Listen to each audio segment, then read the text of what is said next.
you doing out there? Hey, beautiful people. We here again. It's a Midwest Thing podcast on YouTube. Check it out. Like and subscribe. Like and subscribe. Like and subscribe.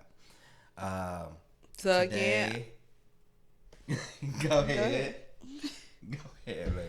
So I'm Lady V. For those of you who don't know, Yes, and my name is Chris from the Lou, and brings you an episode today about marriage. But first off, we're going to do a toast for the week, having a good week, have a good prosperous week, and to this Midwest Thing, and prospering in a relationship and prospering through life, all right, being productive. All right, to you. to you.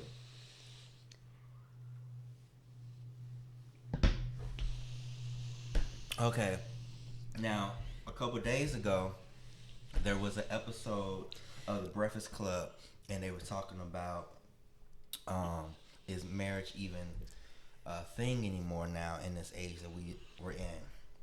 So they had a couple questions on there, and I just wanted to, we had a little conversation about it and our thoughts on it as well. So like that. So why do people just doing it? Why is it like what? Why does it feel like marriage is not a goal for people in this day and age? With social media, people aren't even dating like that. People are saying, I pulled up statistics, people are saying dating's not even a priority anymore. They have other things they would rather do than date or meeting people, in the traditional ways. So people are saying because of that, they have no interest in getting married. So you wouldn't get married again? I wouldn't get married again, but I was married. So at least I can say I did it, and it didn't work out the way I had planned, but it's not something I would want to do again. But I did it. So I'm talking about people who are saying they have no interest in ever doing it or wanting to do it.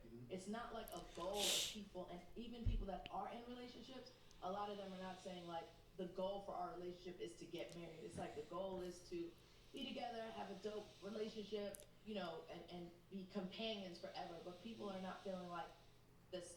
The measure of success in relationships is like getting married. But do you feel like not getting married is the easy way out? Meaning, when you first get married, and let's say you and met. okay, that first part. Now, what do you think? Do you think that she's right in sense that she's talking about marriage is not a goal anymore for people, and that's just kind of how it is right now? So I think it's a very loaded question. No. So for everybody, marriage means something different. For me, I believe marriage has always been a goal. My parents have been married over 40 years. And I mean, like, they deal with a lot of different things, but I think more than anything, they showed, like, me and my siblings, like, you know, for love, you fight through it or whatever. Do what you got to do for you and your partner. Um, and so I think that is probably a big reason why I value marriage.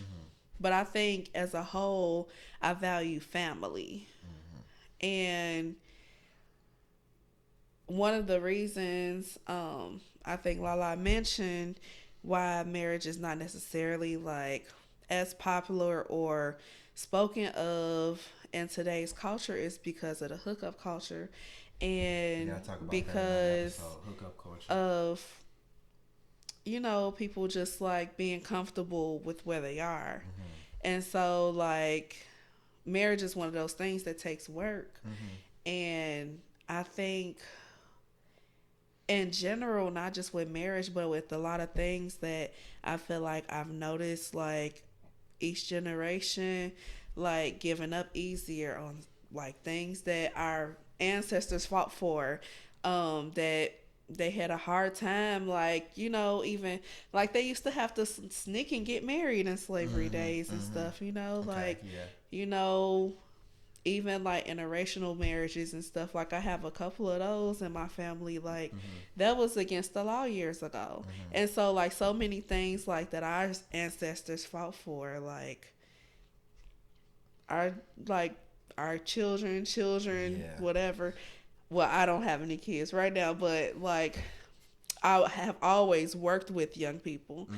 and I've noticed like they just are starting to give up a lot more easier, like not trying, not wanting to advocate for themselves, not wanting to fight through Mm-hmm. the hard time, but it's like that's what you learn through the Right. struggle. Right. So, um, yeah, that's I think that my it view on is it. came to a point that um, this culture that we do live in is more of a hookup culture now, and it's been for probably I don't know, especially even the last probably 20 years or so. Um, I think that our generation is definitely different from our grandparents' generation, staying together for 20, 30 plus, 40 plus years. And some people may have parents like you have that have been are still married for 40 plus years. So I think that's a thing that has changed over our generations, because that was like how they worked through it and everything as far as our grandparents did. So I definitely think it's definitely has changed a lot, and it has to do with social media, internet, and hookup culture, I think. So let me hear what else they were talking about. Or Miggy or Charlemagne and his wife, when y'all have problems, y'all married. Y'all have to work through it. It's not like you can say I'm out one. Y'all have to You work just through it. said that too. You're married, so there's gonna be good times and bad times. Right. But if you're not married and somebody gets on your nerves, you can just be like, you know what, I don't want to deal with it. I'm out. So it doesn't make the relationship as strong because there's nothing binding to you, because it's almost like I can be out when I want to be out. Right, but for a lot of people, they'll say that the reason that they don't just want to be out is because it's a business agreement. There's paperwork between the two of you. So if I get Okay, now we watched the Mrs. Michelle Obama had an interview with Revolt TV a couple weeks back when she had her book come out, and she even said in the video, we might have to do a video about that and cut that part up or whatever. In the video, it was 10. She said 10 years. There were 10 years that she did not like Mr. Barack Obama. It was 10 years, but she'd rather be in the place that they're at now, 30 plus years, or 31 years, I think she said, versus giving up in them 10 years. They worked through it. And you had just mentioned that a second ago, that people work through it. And I think people are giving up, as the young people are giving up too easily. If you really care about this person, you really like this person, you really have more pros than cons, you should work through it. And I think people are just starting to give up too quickly, and not really working through it for the long haul. And even Michelle Obama even said that in the interview. Like, Yeah. So I think the idea of getting married is changed a lot for several other reasons that weren't even mentioned in this video too. So those points were key, and I think like seeing my parents stick through it was important. Like my grandparents got divorced and my parents stayed together. And regard like people deal with different things differently. Like everybody had different deal breakers, different stuff like that they just not gonna tolerate. And so I think like with trying to break generational curses, like it's not just about like being married because you didn't see that in your home, or being having the marriage that your parents had. It's establishing something greater than you experience. Like it's about like create like well to me marriage is about creating your own norm with your partner. And I feel like all these couple goals, relationship goals, all that stuff is just like it's all for clout, and it's just like people get more excited about an actual wedding than the marriage. And so with Michelle Obama talking about those 10 years being hard, and she'll rather have that, out of 30 plus years or whatever, like that's a big deal. And I think another thing too is like, so we don't have a whole lot of arguments or miscommunications or whatever, intense fellowship. No, we don't have any of But that. Definitely don't. but I mean, we do have some little struggle moments, and we working through, some things to on ourselves individually, that we're trying to grow on. And I feel like another thing too within like the dating culture currently that holds a lot of people back is that they're expecting things or have expectations of people like that aren't realistic, that Oh yeah. doesn't reflect who they are or who they want to be. And so you're asking something greater of another person than you can even offer. And so like, how are you going to go in something unequally yoked and expect a marriage to be fruitful? That's true. So like, I think that struggle moments within anything are very defining for a person's character.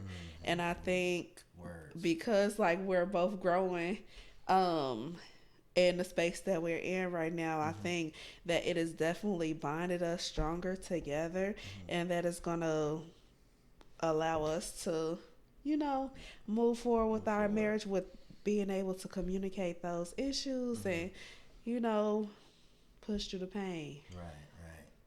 Yeah, I think that we're definitely doing a good job communicating, and that's the first episode. Communicating and not having arguments or anything like that.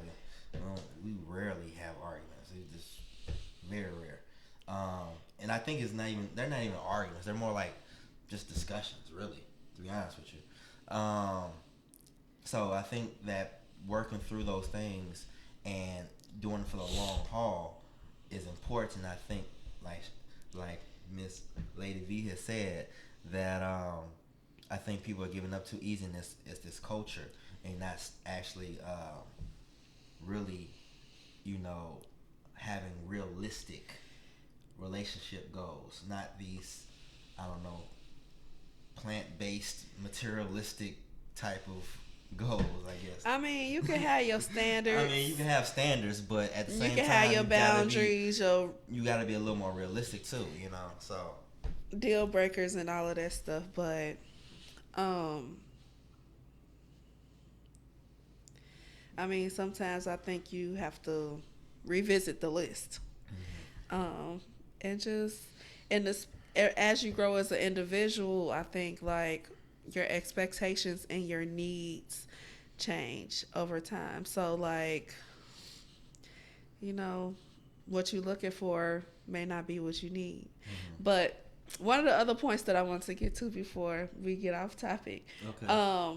So another reason why I feel like marriage is not valued in the same way that it used to be is because I know at least in the Black community there are a lot of single family households.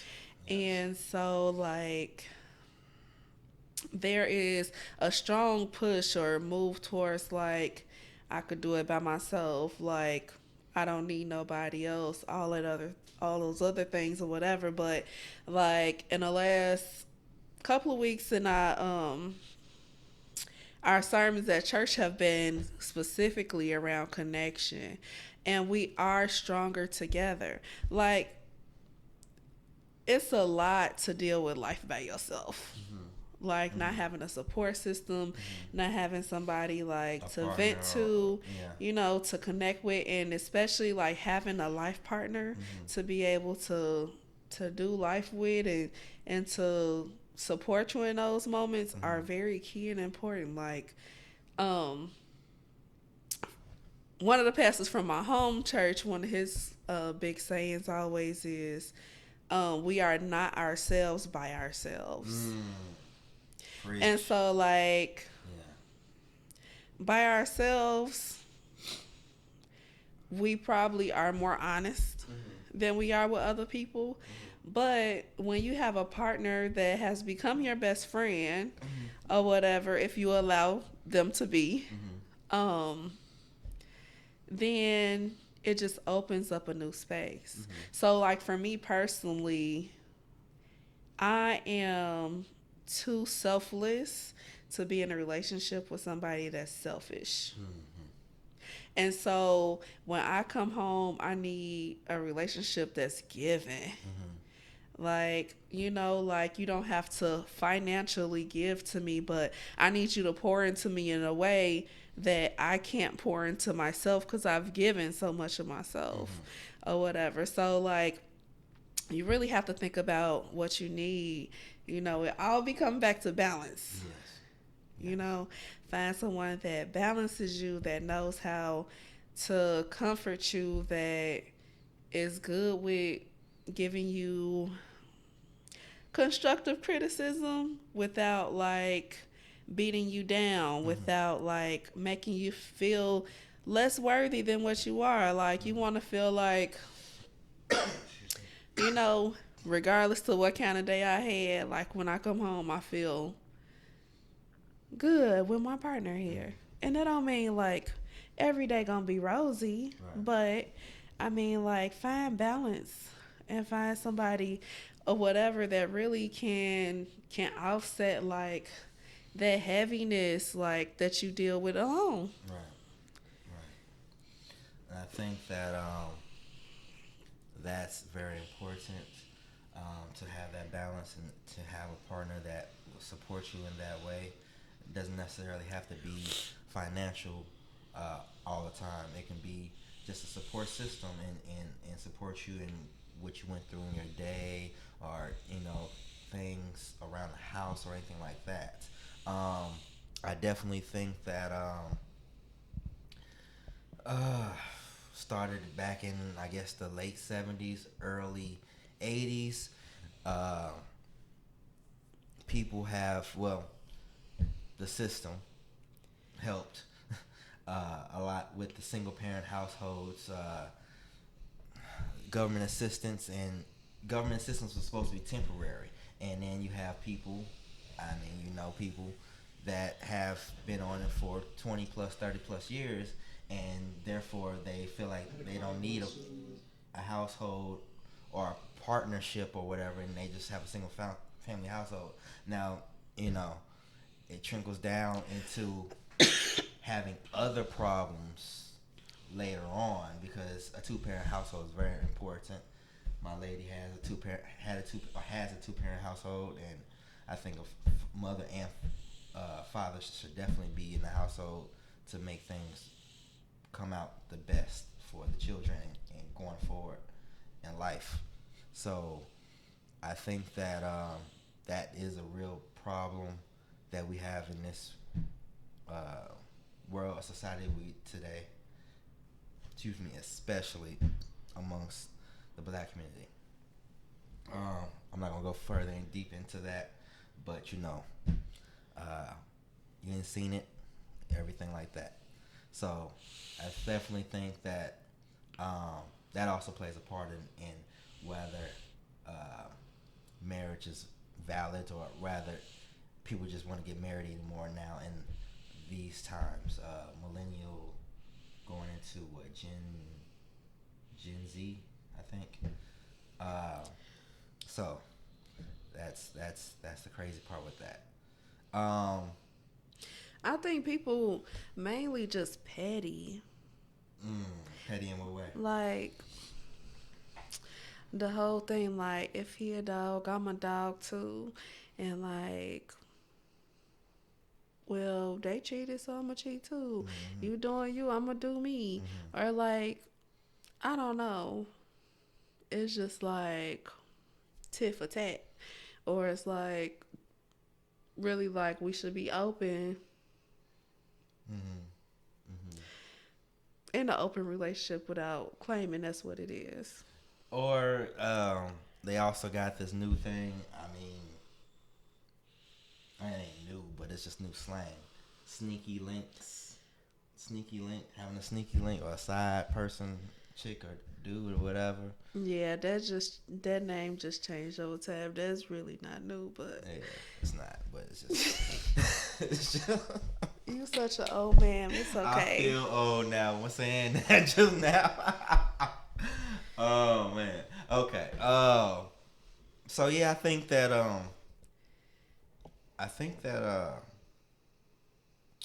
if you really want to be with somebody and you really like them, push through, push through the relationship.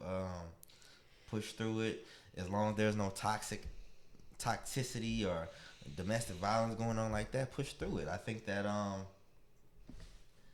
it's important to try to make things work for the long haul, especially when you get to a certain age or a certain maturity level, I would say.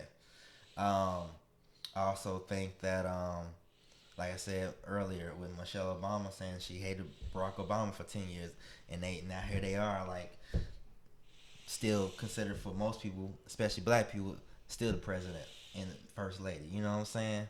You know, when you have two people together and growing, you know, prosper, you know, I think that's the best way to do it, you know. So, why do you value marriage? And why you want to marry me? Well, I value marriage. Okay, I value marriage because I never seen it. I think because I haven't seen it, I want it. I grew up in a single parent household. I don't know my father, so I want that to be part of my legacy before I pass on. I have to be able to be connected with somebody, and then possibly have a child or two, and grow up in a two-parent house, and have my kids, my future kids, grow up in a two-parent household, because that's the way you're supposed to be. That's the way it should be. And I never had that. So that's why it's important to me. Now, why I want to marry you? Well, because you're beautiful. You're beautiful inside and out. And that's why we connect so well. We mesh together. And like we said earlier, we ain't got no problems. You bring peace.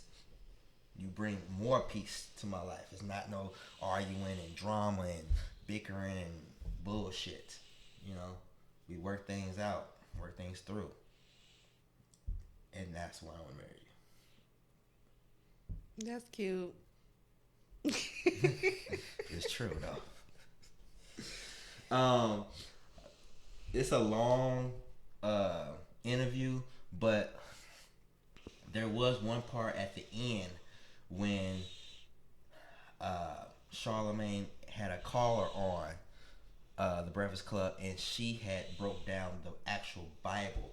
Now, the Bible reason of marriage. Now, my baby is a little more involved than I am and more knowledgeable with that. So, you want to speak on that real quick? Well, in the interview, the lady brought up the point that sex basically represented marriage in the Bible.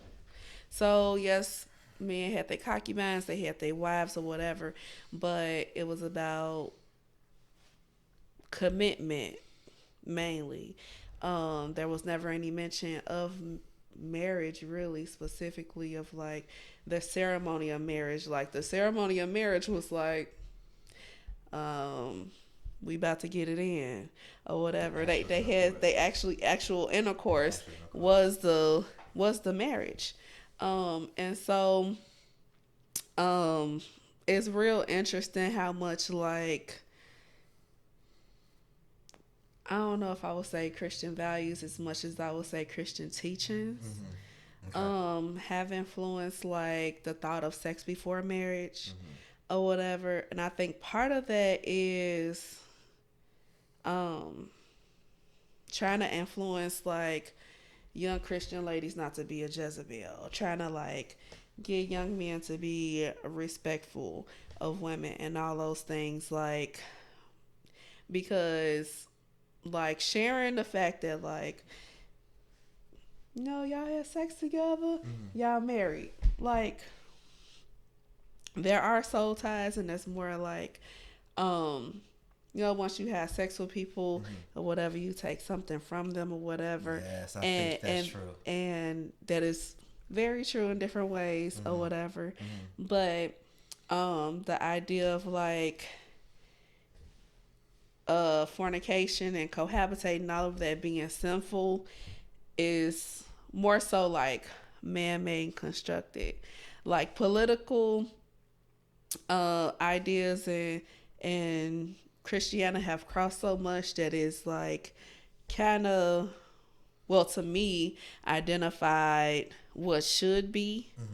Um, and it also has like pushed forth the agenda of getting people to get married for those business purposes, of whether that be insurance or taxes or whatever else. Like Tax breaks. everything Yeah. like is influenced by the political version of marriage.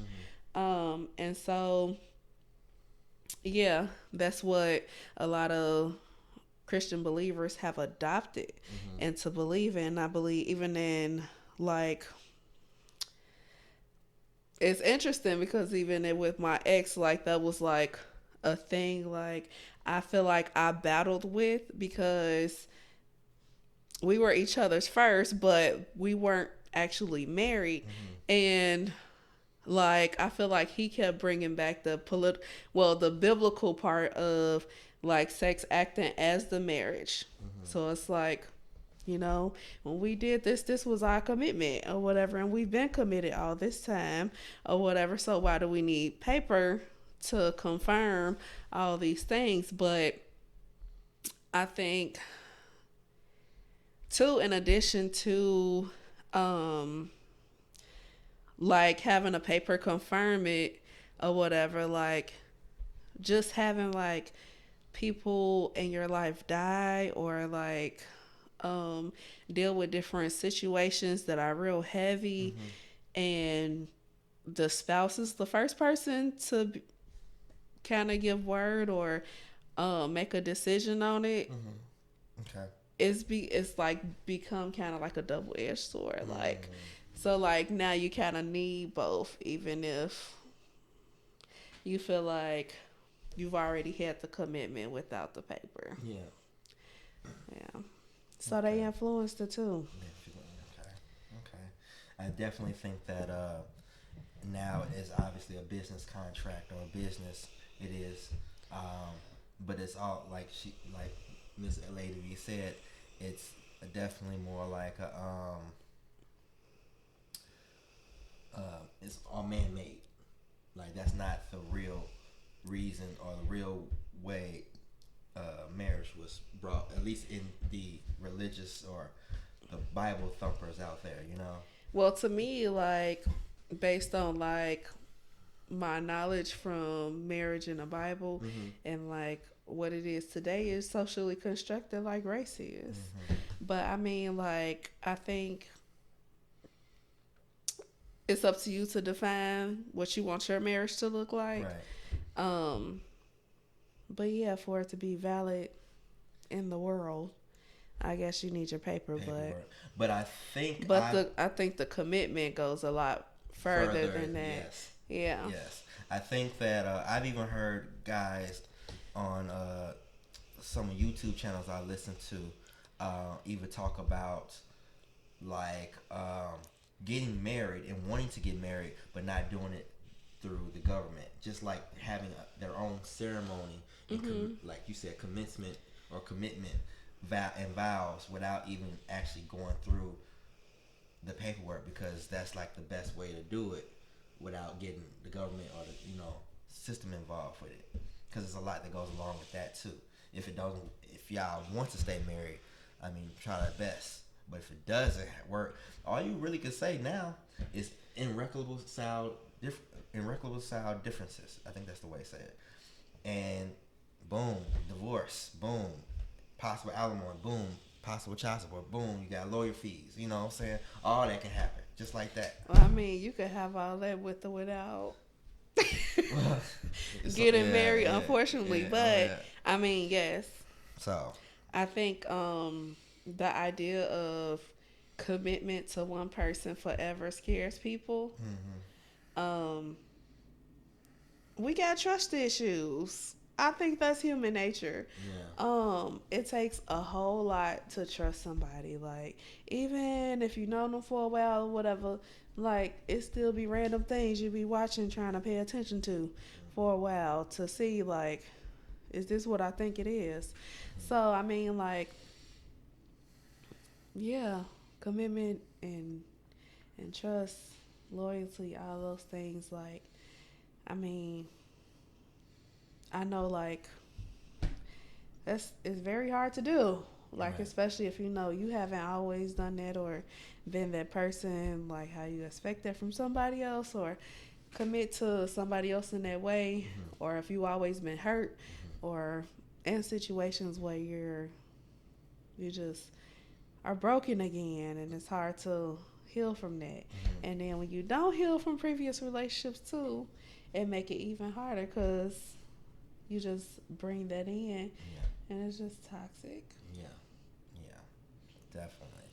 Well, we're gonna keep it short. That's all I have to say. I think that you know, do what you feel and how you feel, but I think that I still think I'm a more traditional man, a traditional person. I definitely believe in marriage and making sure that that's the right person to be married to for a long term. You know, not I just want to get married once. I don't have to do it 2 times or 3 times. You know what I'm saying? So I ain't, and I think having a two-parent household is very important. So even if you may not be married, please try to work things out. It is better for the children.